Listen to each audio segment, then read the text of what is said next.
Hello students, welcome back to our YouTube channel.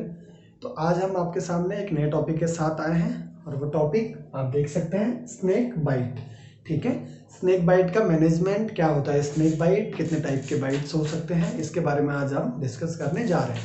ये video बस medical students के लिए नहीं है बल्कि नॉन मेडिकल्स के लिए भी बहुत ज़्यादा इंपॉर्टेंट है, क्योंकि आए दिन हम देखते रहते हैं कि अपने कम्युनिटी एरियाज़ में, अपने घर के आस पड़ोस में हमें स्नेक बाइट के काफ़ी केसेस देखने के लिए मिलते हैं। तो क्या मिथ्स हैं इसको लेके, मिथ क्या क्या है जिन्हें कि हमें आज ओवरकम करना है, और हमें एक बेसिक इन्फॉर्मेशन तो हो कि अगर स्नेक बाइट का आपके सामने सिनेरियो है तो आप लोगों को as a active member of society क्या स्टेप लेने हैं, तो इसके बारे में हम आज बात करेंगे। तो आइए शुरू करते हैं।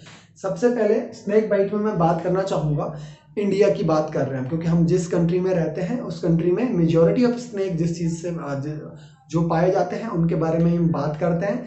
ठीक है, तो अलग अलग कंट्रीज में स्नेक बाइट के मैनेजमेंट को लेके अलग अलग टाइप के लॉज हैं। ठीक है, जैसे कि हमारी हेल्थ मिनिस्ट्री जो कि आयुष मिनिस्ट्री है, उसने एक अलग जो गाइडलाइंस स्नेक बाइट मैनेजमेंट के लिए दी हुई है, वो पर्टिकुलरली हमारी कंट्री इंडिया के लिए है। अदर कंट्रीज में ये गाइडलाइन चेंज हो सकती हैं, तो आप लोग को अगर कहीं बुक में कुछ और मिले तो मेक श्योर करें कि ये आपकी ही कंट्री की बात हो रही है या किसी अदर कंट्री या ओवरऑल बात हो रही है। तो आइए शुरू करते हैं। पहले देखते हैं टाइप ऑफ बाइट कि किस किस टाइप के स्नेक बाइट हो सकती है। पहला देखिए इलेपिड बाइट। क्या लिखा हुआ है? इलेपिड बाइट। इलेपिड बाइट मतलब कोबरा, क्रैट, ये दो स्पीसीज मेनली यहाँ पे फोकस्ड है, कोबरा या क्रैट। तो क्रैट या कोबरा स्नेक जो है अगर वो बाइट करता है तो वो बाइट आता है इलेपिड बाइट में, और वो जो वेनम रिलीज करता है, जो इनका वेनम होता है वो कैसा होता है? न्यूरोटॉक्सिक। तो न्यूरोटॉक्सिक बोले, कोबरा बाइट बोले, क्रैट बाइट बोले, ये सारा कुछ आएगा इलेपिड बाइट के अंदर। तो आप लोग पहचानेंगे कैसे कि ये कोबरा का बाइट है, क्रैट का है, या ये जो वेनम है बॉडी में ये न्यूरोटॉक्सिक है। तो इसके लिए 4 P's इसके लिए याद रखने हैं, 4 P याद रखने हैं आपको, जो आपको साइन एंड सिम्टम पेशेंट में देखने के लिए मिलेंगे। पहला है टोसिस। पहला सिम्टम न्यूरोटॉक्सिक वेनम का फर्स्ट साइन अगर कोई पूछ रहा है कि पहला सिम्टम साइन सिम्टम क्या है, तो वो है टोसिस। टोसिस मतलब ड्रूपिंग ऑफ आईलिड। जो हमारी आईलिड है वो वीकनेस की होने की वजह से क्या हो जाती है? ड्रॉप डाउन हो जाती है नीचे की तरफ, मतलब आंख बंद हो जाना। ऐसे आप जनरली याद रख सकते हैं। तो पहला साइन है टोसिस। दूसरा पी पैरालिसिस ऑफ जॉ और टंग, आपके जबड़े और आपकी जीभ का पैरालिसिस हो जाना, दूसरा पी। तीसरा है पूलिंग ऑफ सिक्रीशन। पूलिंग मतलब जमा होना सिक्रीशन का, तो मुंह में क्या हो जाएगा? झाग या कोई सिक्रीशन क्या हो जाएंगे? पूल आउट हो जाएंगे, जमा हो जाएंगे, ये तीसरा पी। और चौथा पी है पैराडॉक्सिकल रेस्पिरेशन।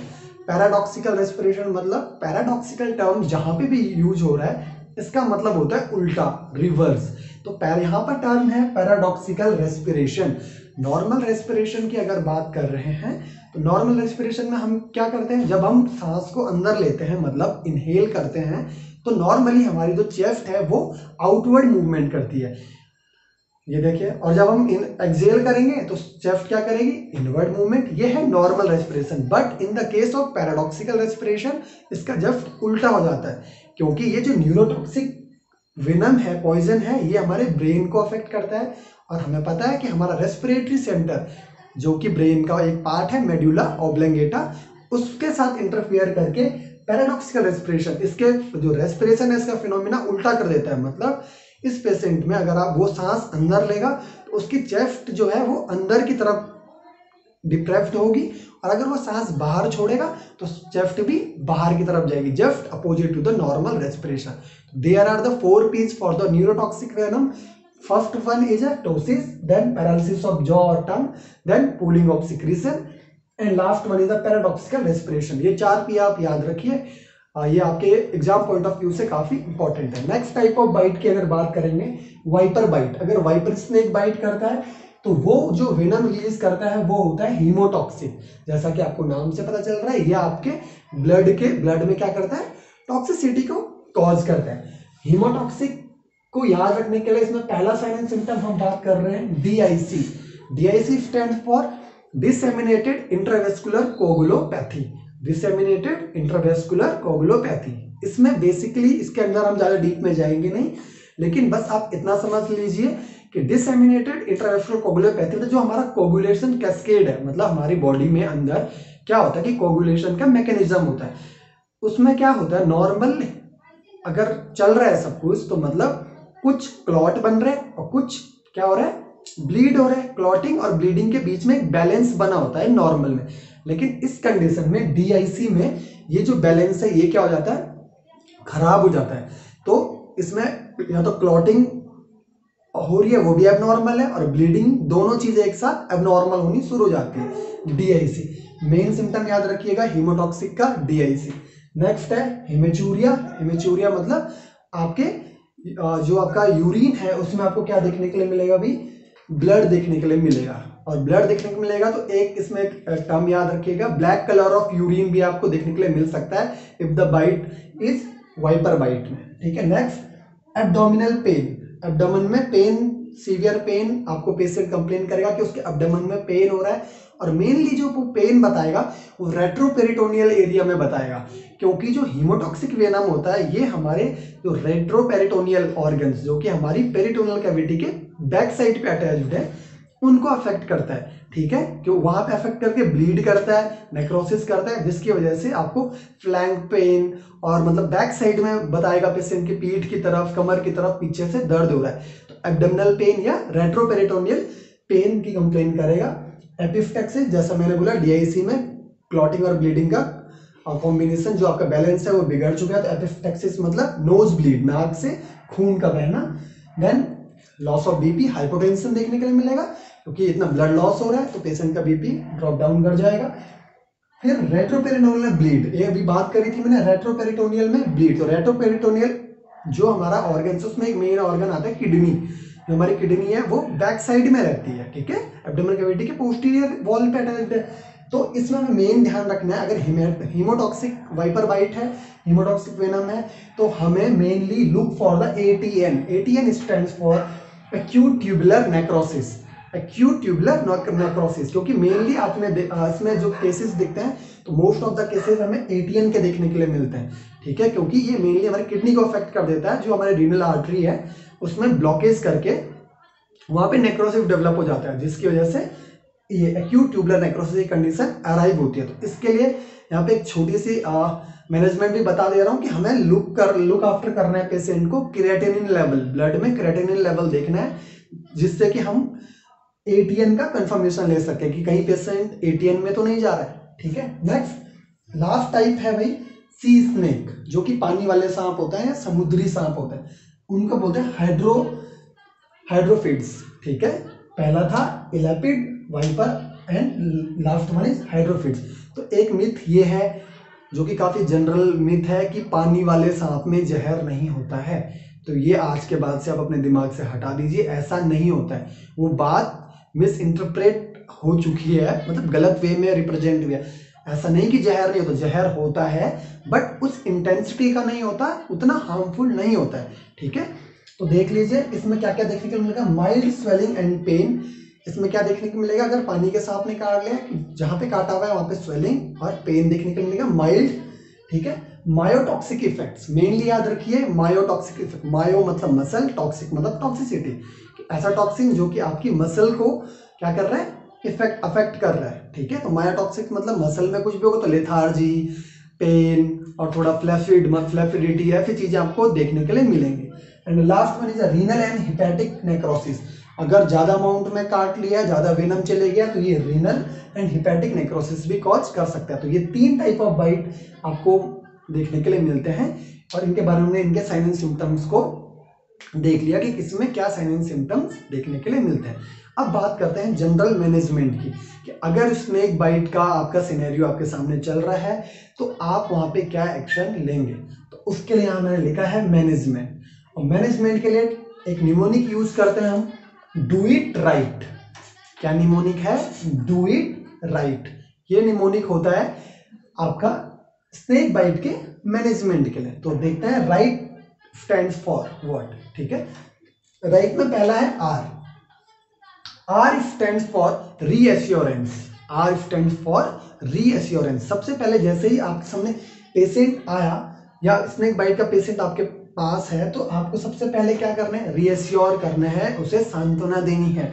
क्योंकि रिसर्च से ये पता चला है, क्योंकि देखो इंडिया में ना 70% ऑफ स्नेक की स्पीसीज हैं जो वो क्या है, नॉन पॉइजनस है, वो पॉइजनस नहीं है। ओनली 30 to 35% स्नेक्स क्या है, पॉइजनस है। लेकिन लोगों में फियर डेवलप इतना हो जाता है कि मुझे सांप ने काट लिया, तो सांप के वेनम से तो पता नहीं, लेकिन वो बंदा उस फियर से ही क्या कर जाता है, डेथ की तरफ चले जाता है या मर जाता है। तो पहला उसको रीएश्योरेंस देना है, सबसे पहला काम क्या करना है, रीएश्योरेंस का काम। क्लियर।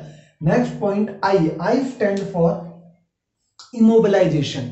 इमोबिलाइजेशन मतलब जहां पे भी स्नेक ने बाइट करा हुआ है तो आपको एक तो उस पार्ट को बिल्कुल भी मोबिलाइज नहीं करना, ठीक है। मोबिलाइज नहीं करना मतलब स्टिल रखना है। मोबिलाइज क्यों नहीं करना, क्योंकि भाई अगर मोबिलाइज करोगे तो वहां पे ब्लड सर्कुलेशन ज्यादा बढ़ेगा, ब्लड सर्कुलेशन ज्यादा बढ़ेगा तो वो क्या, टूवर्ड्स द हार्ट ज्यादा ब्लड पंप होगा, तो सिस्टमिक उसका क्या होगा, ज्यादा प्रोफ्यूज हो जाएगा और आप वेनम को एकदम से मेजर ऑर्गन्स तक क्या कर रहे हो, ट्रांसफर कर रहे हो, स्प्रेड करो।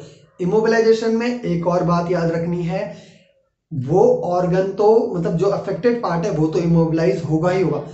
आप पेशेंट को चलने के लिए भी नहीं बोल सकते, don't allow patient to walk, ठीक है। पेशेंट ने चलना भी नहीं है, अगर हॉस्पिटल तक ले जाना है तो ऑन द स्ट्रेचर ले जाइए, व्हील चेयर पे ले जाइए, लेकिन पेशेंट खुद से वॉक नहीं करेगा। And reason is same for this.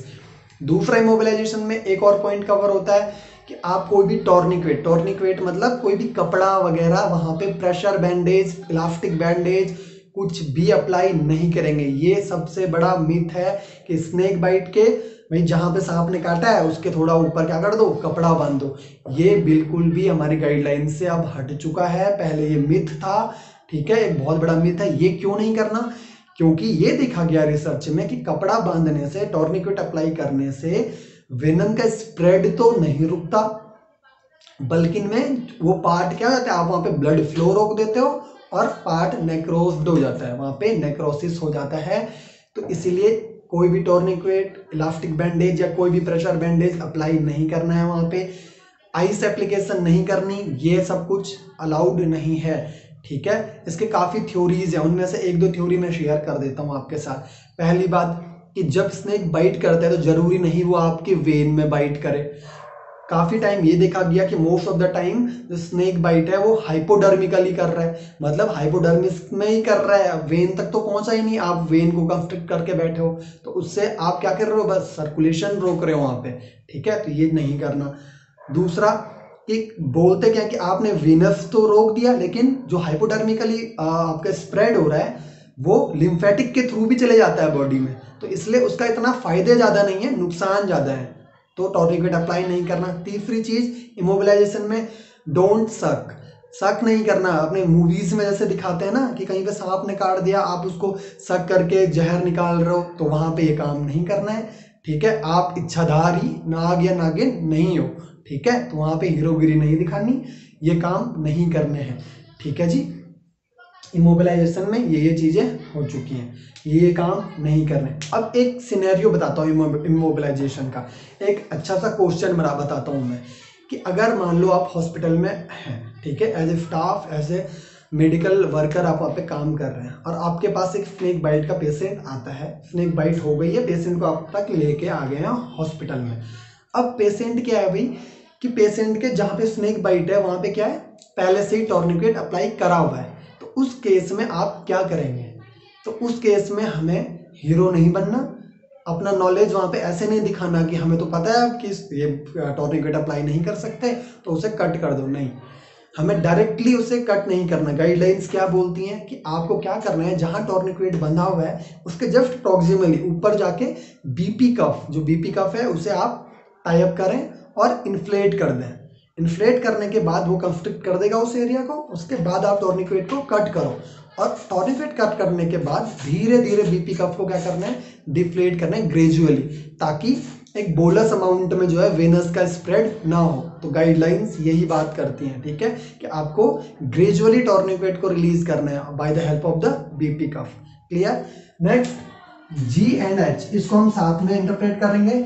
Ji H मतलब go to the hospital, immobilization के बाद गो टू हॉस्पिटल, या फिर जी एंड एच, और लास्ट में है भाई टी, हॉस्पिटल जाने के बाद टी। टी से है tell your doctor about the systemic symptoms, कि अपने डॉक्टर को, या जो भी डॉक्टर फिजिशियन वहाँ पे देख रहा है उसे क्या बताना है, अगर कोई सिस्टमिक आपको दिख रहे हैं, ये दिख रहे हैं 4 P's DIC, सिस्टमिक कोई भी चेंजेस देख रहे हैं तो आप उनको इमीडिएटली उसमें क्या करेंगे, tell the doctor for any systemic changes. ठीक है, तो ये हमने बात करी अभी मैनेजमेंट के बारे में और स्नेक बाइट के बारे में। ठीक है, तो मैनेजमेंट में एक तो हमने देख लिया डू इट राइट निमोनिक। अब देखते हैं मेन बात जो करते हैं कि दवाइयाँ क्या यूज करनी है as a health care profession, आपको क्या काम करने होता है। तो उसमें जो एंटीवेनम यूज होता है इंडिया में बेटा, तो वो है PVASV। जो एंटीवेनम यूज होता है वो है PVASV। ठीक है, एंटीवेनम मतलब वेनम का एंटीडोट जो यूज होता है। This is called polyvalent anti snake venom. क्या है, पॉलीवेलेंट एंटी स्नेक वेनम। ठीक है, पॉलीवेलेंट मतलब कि इसमें क्या होता है, जैसे bivalent, monovalent and this is a polyvalent, मतलब ये एक सिंगल एंटीवेनम है जो कि आप यूज कर सकते हैं कोई भी स्नेक बाइट के लिए इंडिया में। ठीक है, ये हमारी गाइडलाइंस के अंडर आता है कि आप इसे यूज कीजिए। इसकी डोज पे क्वेश्चन बन सकता है, तो डोज याद रखना 20 वाइल्स। कितना, 20 वाइल्स। डजेंट मैटर कि आप अडल्ट को दे रहे हो, चाइल्ड को दे रहे हो, या प्रेग्नेंट वुमेन को दे रहे हो, इसमें ये चीज मैटर नहीं करती है। ठीक है, आपको 20 वाइल्स एडमिनिस्टर करनी ही करनी है स्नेक बाइट के केस में। मैटर क्या करती है, ये चीजें मैटर नहीं करती, मैटर करता है टाइम, कि आप कब देना है, कब स्नेक बाइट के कितने टाइम के बाद आप दे सकते हो, या कितने टाइम तक आपको ये चीज दे देनी है। तो उसमें एक है बेटा bite to needle time, bite to needle time. ठीक है, ये याद रखना, इस पे क्वेश्चन आएगा। स्नेक बाइट में बाइट मतलब जब बाइट हुआ, और निडल मतलब जब इंजेक्शन दे रहे हो, मतलब एंटीवेनम दे रहे हो, उसके लिए टाइम कितना होना चाहिए, तो वो होना चाहिए लेस देन 4 आवर्स। ठीक है, 4 घंटे से पहले पहले आपको एंटीवेनम एडमिनिस्टर कर देना है पेशेंट को। ठीक है, तो bite to needle time for snake bite is less than 4 hours. General management की थोड़ा और बात कर लेते हैं कि जहाँ पे स्नेक बाइट है वहाँ पे आपको कोई भी ऑइंटमेंट नहीं लगाना, कोई भी सॉल्यूशन नहीं लगाना है। ओनली अगर आप इंडिया में है तो इंडियन गाइडलाइंस के according only you have to wash it by soap and water. ठीक है, उसके बाद आप हॉस्पिटल में ले गए तो आप मैनेजमेंट के लिए क्या क्या ड्रग्स यूज कर सकते हो। अगर जैसे हमने देखा कि वहाँ पे पेन होता है, पेन के लिए आप यूज करेंगे पैरासीटामोल। ठीक है, पेन के लिए ड्रग ऑफ चॉइस क्या है स्नेक बाइट में, पैरासीटामोल। देन दूसरी चीजें क्या होती हैं कि कई बार एनाफाइलेक्टिक शॉक में जाने की चांसेस होते हैं पेशेंट को स्नेक बाइट के उसमें केस में। तो एनाफाइलेक्टिक प्रोफाइलेक्टिक अगर मैनेजमेंट दे रहे हो एनाफाइलेक्सिस के लिए, तो उसमें आप 2 ड्रग यूज करोगे। पहला injection hydrocortisone which is an corticosteroid, और दूसरा injection pheniramine which is brand name क्या है, एविल। ठीक है, एविल और हाइड्रोकॉट आप प्रोफाइलेक्टिक ट्रीटमेंट के तौर पे यूज कर सकते हो। But if the patient has gone into the anaphylactic already, अगर वो एनाफाइलेक्टिक शॉक में जा चुका है, ये तो प्रोफाइलेक्टिक में था हाइड्रोकॉट और एविल, लेकिन अगर पेशेंट आपका शॉक में जा चुका है तब क्या यूज करना है, तो ड्रग ऑफ चॉइस है एनाफाइलेक्टिक के लिए, हमें सबको पता है, इंजेक्शन एड्रेनलिन। एडीआर का इंजेक्शन देंगे 1:1000 का, जो 1:1000 एडीआर है वो आप यूज करेंगे यहाँ पे। Drug of choice for anaphylactic in the case of snake bite. और एक चीज याद रखें, स्नेक बाइट के केस में जब भी एनाफाइलेक्टिक शॉक में पेशेंट जाएगा तो आप एडीआर IM इंसर्ट नहीं करेंगे, you have to go for only IV, बस IV जाएगा, IM नहीं जाना है, ये बात ध्यान रखना। तो हमने आज बात करी है स्नेक बाइट के बारे में, कितने टाइप के होते हैं, 3 टाइप हमने उसमें डिस्कस करे। फिर मैनेजमेंट के लिए go for right, do it right mnemonic देखा, और उसके बाद कुछ ड्रग्स देखी और PVASV के बारे में डिस्कस करें। आई होप ये वीडियो आपके लिए काफ़ी हेल्पफुल होगा और आने वाले एग्जाम्स में आपकी काफ़ी हेल्प करेगा। So thank you so much, do subscribe and like.